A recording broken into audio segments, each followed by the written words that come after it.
ಮಕ್ಕಳೇ, ನಾಲ್ವರು ವ್ಯಾಪಾರಿಗಳು ಬೇರೆ ಕಡೆಗೆ ಹೋಗಿ ವ್ಯಾಪಾರ ಮಾಡಬೇಕು, ಹೆಚ್ಚಿನ ಲಾಭ ಗಳಿಸಬೇಕು ಎಂದು ನಿರ್ಣಯಿಸಿ ತಮ್ಮ ಊರಿನಿಂದ ಬೇರೆ ಊರಿಗೆ ಹೋಗುತ್ತಾರೆ. ಒಳ್ಳೆ ಸಜ್ಜನರವರು, ಮೋಸ ಮಾಡುವವರಲ್ಲ, ಕಪಟ ಇಲ್ಲದೇ ಇದ್ದಂಥವರು, ವ್ಯಾಪಾರವನ್ನು ಕೂಡ ಪ್ರಾಮಾಣಿಕವಾಗಿ ಮಾಡತಕ್ಕಂಥವರು. ಹೇಗಾದರೂ ಜನರಿಗೆ ಹೆಚ್ಚಿನ ಹಣವನ್ನು ತೆಗೆದುಕೊಂಡು ಮೋಸ ಮಾಡುವಂಥವರೂ ಅಲ್ಲ, ವ್ಯಾಪಾರದಲ್ಲಿ ಒಂದು ನೀತಿ ಧರ್ಮ ಪಾಲನೆ ಮಾಡತಕ್ಕಂಥವರು, ಸಂಸ್ಕಾರ ಇದ್ದಂಥವರು. ನಾಲ್ವರು ಕೂಡಿ ಹೊರಟರು. ಒಂದು ಕಡೆ ಹೋಗಿ ತಮ್ಮ ವ್ಯವಹಾರವನ್ನೆಲ್ಲ ಮುಗಿಸಿ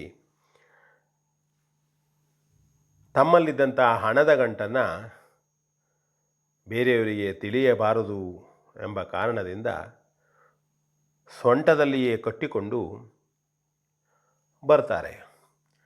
ಆ ಸಂದರ್ಭದಲ್ಲಿ ಒಬ್ಬ ಕಳ್ಳ ಇವರನ್ನು ನೋಡ್ತಾನೆ. ಓಹೋ, ನಾಲ್ವರು ಇದೇ ರೀತಿಯಾಗಿ ಸೊಂಟದಲ್ಲಿ ಕಟ್ಟಿದ್ದಾರೆ, ಬಹುಮೌಲ್ಯವಾದಂತಹ ಗಂಟು, ಅದು ಭಾಳ ಬೆಲೆ ಉಂಟು, ಎಲ್ಲರೂ ತಮ್ಮ ತಮ್ಮ ಉಳಿದ ಹಣವನ್ನು ಅದರಲ್ಲೇ ಇಟ್ಟಿದ್ದಾರೆ, ಹೇಗಾದರೂ ಲಪಟಾಯಿಸಬೇಕು ಎಂದು ಆಲೋಚನೆ ಮಾಡಿ ಆ ನಾಲ್ವರು ವ್ಯಾಪಾರಿಗಳಲ್ಲಿ ಹೋಗಿ ಹೇಳ್ತಾನೆ, ನೋಡಿ, ನನಗೂ ಯಾವ ಕೆಲಸವೂ ಇಲ್ಲ, ನೀವು ಒಳ್ಳೆಯ ವ್ಯಾಪಾರಿಗಳು ಅಂತ ಕಾಣಿಸ್ತದೆ ನನಗೆ, ನಾನು ನಿಮ್ಮೊಂದಿಗೆ ಇರ್ತೇನೆ, ನೀವು ಹೇಳಿದೆಲ್ಲ ಕೆಲಸವನ್ನು ನಿಯತ್ತಿನಿಂದ ಮಾಡ್ತಾ ನಿಮ್ಮೊಂದಿಗೆ ಇರ್ತೇನೆ ಎಂಬುದಾಗಿ ಹೇಳ್ತಾನೆ. ಆಗ ಅವರು, ಇರಲಿ, ನಮ್ಮೊಂದಿಗೆ ಇರ್ತಾನೆ ಅಂತಾದರೆ ಏನೋ ತೊಂದರೆಯಲ್ಲಿದ್ದಾನೆ ಅಂತ ಅನ್ನಿಸ್ತದೆ, ಇವನನ್ನು ಇಟ್ಟುಕೊಳ್ಳೋಣ ಅಂಥೇಳಿ ಅವರು ಅವನನ್ನು ಕರೆದುಕೊಂಡು ತಮ್ಮೊಂದಿಗೆ ಹೋಗ್ತಾರೆ. ಹೋಗುವಾಗ ಅವರು ಅನೇಕ ಮಾತುಗಳನ್ನು ಆಡ್ತಾರೆ, ಕತೆಗಳನ್ನು ಹೇಳ್ತಾರೆ. ಒಳ್ಳೆಯ ವ್ಯಾಪಾರ ಮಾಡಬೇಕು, ಜನರು ಮೋಸ ಮಾಡಬಾರದು, ಯಾರಿಗೂ ಮೋಸ ಆಗಬಾರದು, ಕಪಟ ಸಳ್ಳದು, ಸತ್ಯವನ್ನೇ ನುಡಿಯಬೇಕು, ಹೀಗೆಲ್ಲ ಅವರ ಮಾತುಗಳಲ್ಲಿ ಬರ್ತಾ ಇರ್ತದೆ. ಭಾಳಷ್ಟು ದೂರ ಅವರ ಜೊತೆಯಲ್ಲಿ ಅವನು ಹೋದ ಮೇಲೆ ಒಮ್ಮೆಲೆ ಇಬ್ಬರು ದರೋಡೆಕೋರರು ಅಲ್ಲಿ ಬಂದು ನಿಂತು ಬಿಡ್ತಾರೆ. ಯಾರ್ರೀ ನೀವು? ನಿಂತ್ಕೊಳ್ಳಿ, ನಿಮ್ಮ ಐವರನ್ನು ನಾನೀಗ ಕೊಂದು ಬಿಡ್ತೇನೆ, ನಿಮ್ಮ ಹಣ ಎಲ್ಲಿಯುಂಟು ಅಂತ ನನಗೆ ಗೊತ್ತುಂಟು, ದೇಹದ ಯಾವುದೋ ಭಾಗದಲ್ಲಿ ಹಣವನ್ನು ಇಟ್ಟುಕೊಂಡಿದ್ದೀರಿ ನೀವು. ಆಗ ಆ ನಾಲ್ವರು ವ್ಯಾಪಾರಿಗಳಿಗೆ ತುಂಬ ಹೆದರಿಕೆ ಆಗ್ತದೆ. ಅಷ್ಟರಲ್ಲಿ ಈ ಕಳ್ಳ ಅವ್ರ ಜೊತೆಗೆ ಹೋಗಿದ್ನಲ್ಲ, ಅವನು ಏನು ಹೇಳ್ತಾನೆ ಅಂತಾದರೆ, ನೋಡಿ, ನೀವು ನಮ್ಮಲ್ಲಿ ಯಾರು ಆ ರೀತಿಯಾಗಿ ಹಣವನ್ನು ಇಟ್ಟುಕೊಂಡವರು ಇಲ್ಲ, ನನ್ನನ್ನು ಸರಿಯಾಗಿ ನೀವು ಪರೀಕ್ಷಿಸಿ ಎಂಬುದಾಗಿ ಹೇಳ್ತಾನೆ. ನನ್ನಲ್ಲಿ ಉಂಟು ಅಂತ ಆದರೆ ಉಳಿದವರಲ್ಲೂ ಇರ್ತದೆ, ನೀವು ತಗೊಳ್ಬೋದು, ಎಲ್ಲರನ್ನೂ ಒಮ್ಮೆಲೆ ನೀವು ಸಂಶಯ ಮಾಡೋದು ಯಾಕೆ? ನಮ್ಮಲ್ಲಿ ಹಣ ಇಲ್ಲ ಅಂತ ಹೇಳ್ತಾನೆ ಅವ.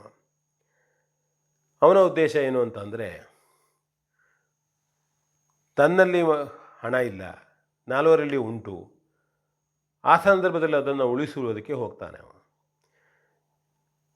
ಕಳ್ಳರು ಅವನು ಹೇಳಿದ ಹಾಗೆ ಆಯಿತು ನೋಡೋಣ ಅಂಥೇಳಿ ಈ ಕಳ್ಳನ, ಇವರ ಜೊತೆಯಲ್ಲಿ ಬಂದಿದ್ದಾನಲ್ಲ ಆ ಕಳ್ಳನ ಬಟ್ಟೆಗಳನ್ನು, ಮೈಯನ್ನು ನೋಡಿ ಪರೀಕ್ಷಿಸ್ತಾರೆ. ಆಗ ಅವನಲ್ಲಿ ಎಲ್ಲೂ ಹಣವಾಗಲಿ ಗಂಟಾಗಲಿ ಕಾಣೋದಿಲ್ಲ. ಹೌದಲ್ಲ, ಏನೂ ಇಲ್ಲವಲ್ಲ ಅಂಥೇಳಿ ಅವರು ಹಿಂದಿರುಗಿ ಬಿಡ್ತಾರೆ. ಆಗ ಉಳಿದವರೆಲ್ಲರೂ ಬಚಾವಾಗ್ತಾರೆ. ಈ ಕಳ್ಳ ಒಳ್ಳೆಯ ಆಲೋಚನೆಯನ್ನು ಮಾಡಿದ್ದರಿಂದ ತಾವು ಬದುಕಿದ್ದೇವೆ ಎಂಬುದಾಗಿ ಅವನನ್ನು ಪ್ರಶಂಸಿಸ್ತಾರವರು. ಆಗ ಅವನು ಹೇಳ್ತಾನೆ ಇದ್ದ ಸಂಗತಿ, ನಾನು ನಿಜವಾಗಿಯೂ ಕಳ್ಳನಾಗಿ ಬಂದಿದ್ದೆ, ನಿಮ್ಮನ್ನು ಹಣವನ್ನು ದೋಚುವುದಕ್ಕಾಗಿ ಬಂದಂಥವನು, ಆದರೆ ಬರುವಾಗ ನಿಮ್ಮ ಮಾತುಗಳನ್ನು, ನಿಮ್ಮ ಸಜ್ಜನಿಕೆಯನ್ನು, ನಿಮ್ಮ ಸಂಸ್ಕೃತಿಯನ್ನು ನೋಡಿದಾಗ ನಾನು ಯಾಕೆ ಹಾಗಾಗಬಾರದು, ನಾನು ಯಾಕೆ ಕಳ್ಳನಾಗಿ ಬದುಕಬೇಕು, ನಾನು ಯಾಕೆ ಕೆಟ್ಟದಾಗಿ ಬದುಕಬೇಕು ಎಂಬುದಾಗಿ ಆಲೋಚನೆ ಮಾಡಿದೆ. ಹಾಗಾಗಿ ನಿಮ್ಮನ್ನು ಉಳಿಸುವುದಕ್ಕಾಗಿ ನಾನು ಒಳ್ಳೆಯ ಕೆಲಸವನ್ನು ಮಾಡೋಣ ಎಂಬ ತೀರ್ಮಾನವನ್ನು ಮಾಡಿದೆ ಎಂದು ಹೇಳ್ತಾನೆ. ಆಗ ಅವರಿಗೆ ಅವನ ಮೇಲೆ ಇನ್ನೂ ಹೆಚ್ಚಿನ ಅಭಿಮಾನ ಮೂಡುತ್ತದೆ. ಪ್ರೀತಿಯಿಂದ ಅವನನ್ನು ತಮ್ಮೊಂದಿಗೆ ಕರೆದುಕೊಂಡವರು ಹೋಗ್ತಾರೆ. ಇದು ಒಂದು ಕತೆ. ಇಲ್ಲಿ ತಿಳಿಯಬೇಕಾದದ್ದು, ನಾವು ಸಜ್ಜನರೊಂದಿಗೆ ಉಳಿದ್ರೆ ಸಜ್ಜನರಾಗ್ತೇವೆ. ಮನುಷ್ಯನಿಗೆ ಸಂಸ್ಕೃತಿ ಅಂತ ಹೇಳುವುದು ಭಾಳ ಮುಖ್ಯವಾದಂಥದ್ದು. ಒಳ್ಳೆಯವರ ಸಂಘ ಮಾಡಬೇಕು, ಒಳ್ಳೆಯವರ ಜೊತೆಗಿರಬೇಕು.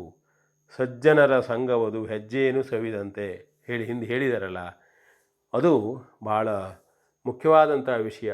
ನಾವೆಲ್ಲ ಹಾಗೆ ಮಾಡೋಣ, ಒಳ್ಳೆಯ ನುಡಿ ಕಲಿಯೋಣ, ಒಳ್ಳೆಯವರೊಂದಿಗೆ ಇರೋಣ, ಸಜ್ಜನರ ಸಂಘ ಮಾಡೋಣ ಅಂತ ಹೇಳ್ತಾ ವಿ ಎನ್ ಭಾಗವತ್, ಬರಬಳ್ಳಿ.